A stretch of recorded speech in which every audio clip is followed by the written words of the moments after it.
Mahalagang more night ito because we're here with you in this awesome more night.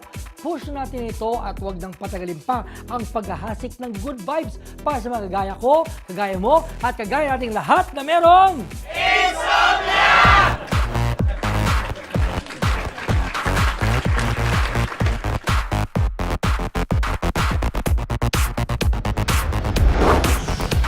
Ang talent, pagka meron ka, dito mapagkakaila. Talent is intrinsic at kahit bata ka pa ay makikita mo na to. Tulad ng mga nasa top team list natin ngayong more night na ito. We are listing down 7 of the top child stars of the Philippines for all time. Ito ang Child Star Edition ng Updates Reloaded.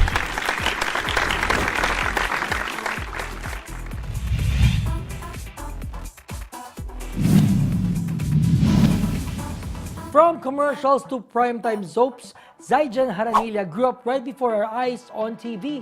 Nag-umpisa siyang umarte noong 2009 at sa loob ng isang taon ay nasa 3 sabay-sabay na TV show siya. Mukhang the world is his oyster and there's no stopping him. Si Aling Maliit ay kinikilalang pinakabibong female child star ng kanyang generation at may natural talent sa pag-interview kung kaya't may sarili din siyang talk show. Nag-umpisa bilang contestant sa Little Miss Philippines, naging surprise winner si Riza May dahil siya ay unang natalo pero binalik para sa wildcard round at siya nga ang nag-uwi ng corona noong 2012. Ako din natalo ako sa Little Miss Philippines noon. Talaga? Kailan ka sumali? Last year lang. Sus, kaya naman pala. Napakabibo at napaka-cute. Kaya naman siya ang isa sa pinaka-in-demand na child star nung panahon niya. Si Serena Dalrymple ay lumabas sa napakaraming mga pelikula noong dekada 90. Ngayon ay nasa San Francisco, California na siya matapos niyang makagraduate sa UK for her master's degree. Impressive na bata. Ang queen niyang si John Prats ang unang pumasok sa showbiz, pero si Camille Prats ang nakakapture mga puso ng mga manonood, lalo na sa kanyang pelikulang Sarah ang Munting Prinsesa. Artista pa rin si Camille ngayon, isang buting ina at host ng GMA News TV program na Mars with Suzy Abrera. Talent runs in the family at walang magde-deny na may talent din si Van Dolph sa comedy na minana niya sa kanyang aba na si Dolphy. Nakilala siya sa isang after-school children's sketch show at naging staple sa mga comedy shows and movies. Si Van Dolph ay isa sa mga tinaguriang best child actors in the country. Si Aiza Seguera ang pinaka-in-demand na child star noong panahon niya. Matapos manalo ng Little Miss Philippines, dumami ang kanyang mga endorsements at movies. Talent kung talent ang meron ng batang ito dahil di lang siya nakaka-arte, nakakasayaw din siya at nakakakanta. Ngayon ay isa na siyang singer, composer at newlywed sa kanyang partner na si Liza Dino. Siya ang nag-iisang may hawak na titulo na Child Wonder ng pelikulang Pilipino at ang highest paid child actor in the history of Philippine movies. Si Nino Mulak ay galing sa pamilya ng mga artista with Amalia Fuentes as his aunt, Aga and Arlene Mulak as his cousins at inevitable na maging artista din si Onins. Ngayon, isa siya sa kilalang entrepreneur na may-ari ng isang ensaymada franchise. Yup, next king talent at talent din lang pag-uusapan. Walang duda na talented ang ating guest ngayong gabi. She played Fiona in the musical adaptation of Shrek and she also played the baker's wife in Into the Woods. We will have her in bed tonight as we talk about her love for the theater and her future plans. Shiela Valderrama joins us on the TNF Show Season 6 for tonight. Mag-online na makisali sa usapan at chikahan. Use the hashtag the TNF Show Season 6 and tag us sa Twitter at Instagram at official TNF. Ito na, sabay-sabay natin isigaw. Ikaw, na-hashtag ka na ba?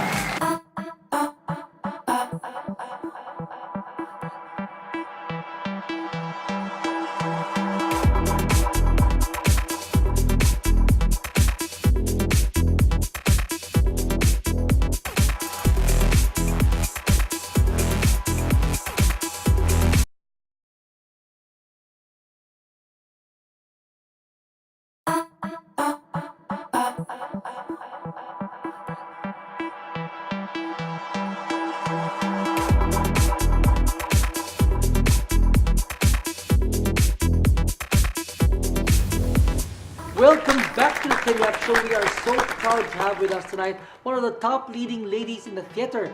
You saw her recently as Fiona in Shrek, and now she's here with us tonight in our bedroom. Ladies and gentlemen, Shiela Valderrama Martinez.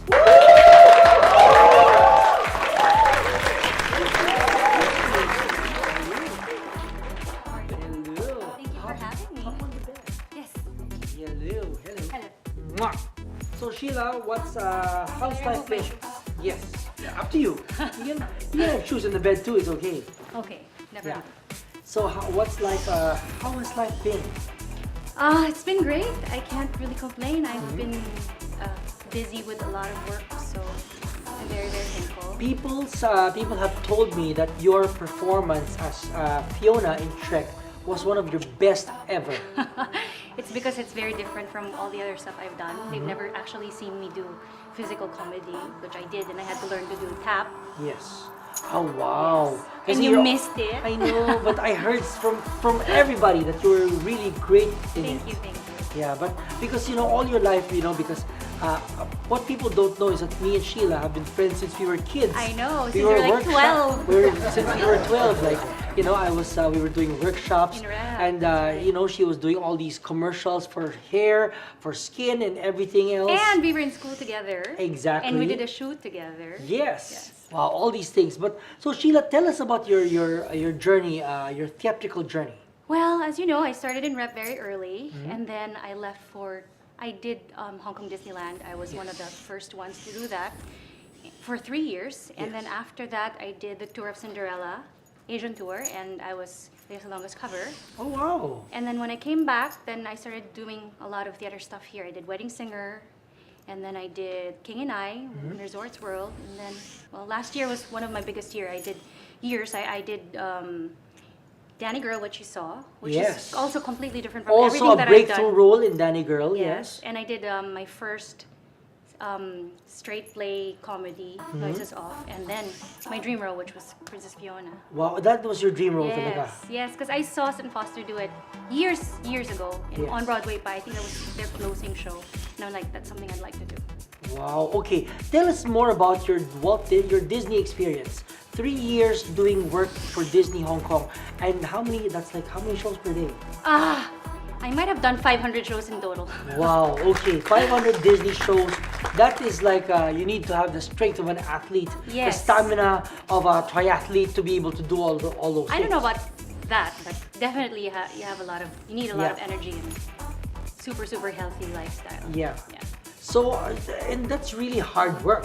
Yes, it was. I Right? did 3 roles that when I was there. I was the first Asian to do the role of Nala in Festival of the Lion King.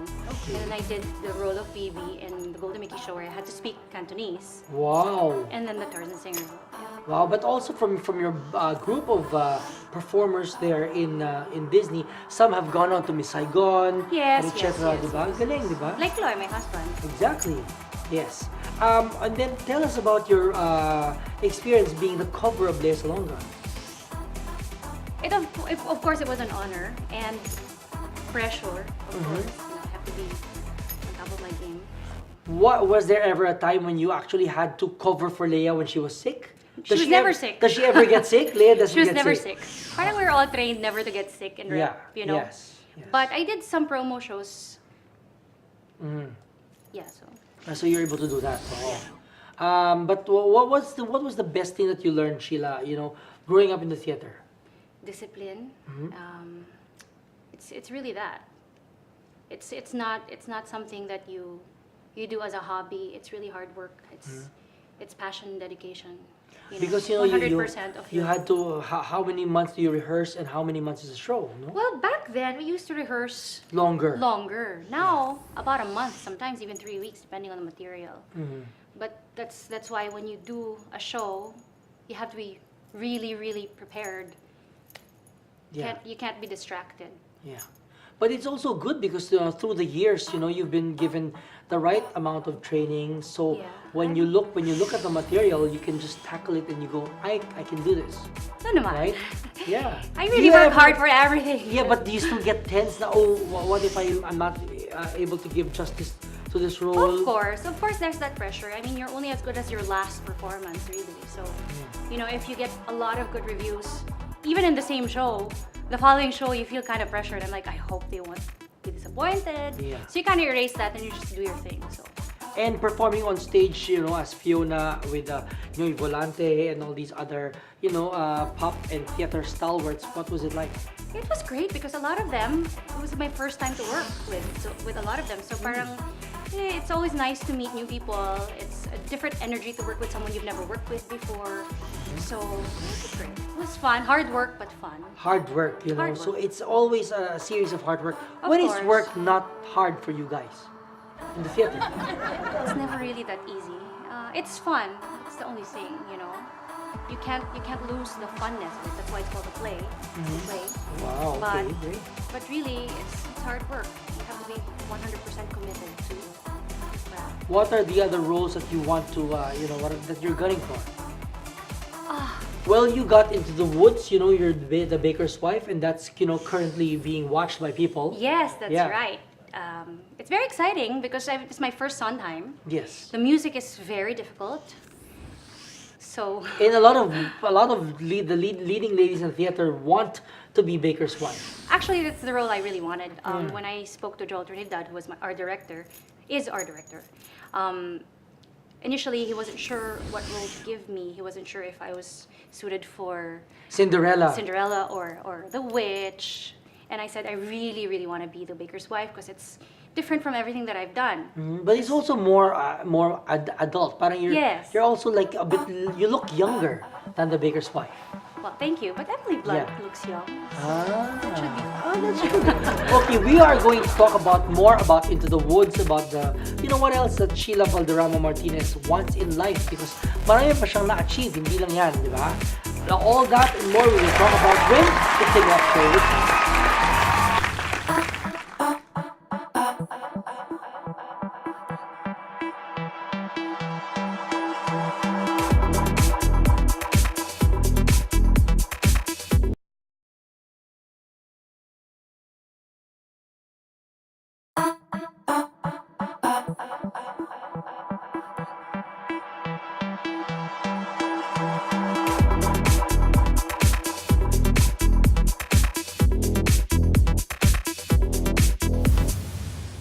Welcome back to the Kenya Show Season 6. We are still here with Sheila Valderrama Martinez, my dear friend, who's playing the baker's wife in Into the Woods. Okay, Sheila, how challenging is the role of the baker's wife? Well, it's different from everything that I've done, which is why I was interested to do the role. Yeah. But the most challenging part actually of the show is the music. Sometimes very, very difficult, Yeah, you know. para siyang Shakespeare pagdating sa mga singers, musical theater actors. No? It's quite a challenge. People who watch the movie don't really understand the profundity of Sondheim. Yes. Bakit ba si Sondheim nandun on top na, wow, theater people want to tackle Sondheim? Kasi pag masabi mong nagawa mo si Sondheim, that, you know, you are a notch above your craft. Yeah, I mean, it's bakit? something Why that's- is it complicated? Well, it sounds easy, but it's not. It has a lot of like notes that you think is right, but it's not. You know, so sometimes right- like your brain says this is how melodically how you're supposed to sing a song, but when you're singing Sondheim, it's just not how you would naturally sing a song. Oh, so kung You know bakit what I pag mean? drive ka, kailangan diretso, sa kanya may zigzag, pero Up, iba yung ano niya. zigzag, zigzag, up, uphill, down. downhill. Yes, Oo. ikot lahat. Sa isang daan. Yes. Parang so it tests how good a Yeah. driver you are. Yes. With and material. It's very tongue twistery and At ang if bilis-bilis. there's even such a word. Tatatatat, ganun siya. And then a lot of similar music with different lyrics. And Yeah. sometimes we repeat a song and then certain words are just a different note but it's the same song. Tapos sabay-sabay kayo with other Yes, actors. yes. So yung pag-harmonize, pag-symphonize ng lahat ng actors with that material, pag nagawa nyo yun, it's such a big achievement. Yes, definitely. So, well, we'll get there. Yeah, for sure. Yeah. I mean, Filipino actors are among the best in the world. I would agree. For sure. Yeah. And aside from your musical theater conquests, Sheila, I'm also proud because you've also crossed over to pop. You have a CD. You have an album out. Yes, that's right. Right? And it's your self-titled album. Yes, it's called my debut Sheila. album. Uh-huh. That's right. Yes, so my album, which I launched last December, is going to be in iTunes. It should be out on iTunes now. It so- topped iTunes, no? Actually, yes. congrats on that, huh? Thank you. Ah. And it's mostly standards and a Mm-hmm. couple of originals. No trace of Broadway or musical stuff. What made you decide on putting out this project? Well, it's been a goal of mine ever since. So I'm just happy that it came true and it happened. So Why didn't you do it like all Broadway standards since people know you for that? Well, what people don't know is that I also love singing standard songs. I actually learned a lot of my standard stuff when I did a year of gigs in Resorts World. And I've always loved listening to it, apart from the Broadway stuff. So One whole year you were also singing in Resorts World. yeah, I did. Actually, I have a Valentine show. No, actually, it's a Valentine series of concerts in Yes. Resorts World. So you can Yes. catch it every Tuesdays. Yes. Resorts World Bar 360. Oh, great. I Yeah, sing I know Bar with 360. Bo Cerudo, Carla Guevara, Yeah. and Ima Castro. So is that the theater leading ladies thing? No, that was last Christmas. Okay. But okay. this time, it's called Romantic Leads. Yes. So we're doing a lot of... So what songs do you Duets. sing? You guys sing songs from West Side Story? It's a mix From- of Broadway, pop, and standards. So mostly love songs, You'll enjoy it. Cool. Okay. After checking all these roles off your bucket list, Sheila, what else? What else is in the pipeline? What else do you want to do? Well, I'd love to do more challenging roles in the future. And of course, I want to start doing a lot of TV work, promoting my album and stuff. Yes. So that's something And your I'd like people to do. don't know that you are married to a really talented performer also, Lawrence Martinez. Yes. What is home life like at the Martinez household? Well, I'm very thankful that we get along. Because sometimes it works for others, it doesn't work for others. If you have you're in the same field. But for us, it works. So I'm glad, he's my take-home director / acting coach. Yeah, so you guys have a workshop going on at And home. throwing line buddies. Wow. So lucky you guys. Yes. Diba? And I've been really blessed because a lot of the stuff that we do together. Especially the ones that we do abroad, we're always together. So, Like what shows have you guys done together? like he worked in Disney a year after I left. Then we did the tour of Cinderella together, and then we did the Singapore run of Spelling Bee in Atlantis. Great. Okay. So now, Sheila, it's time to play some games.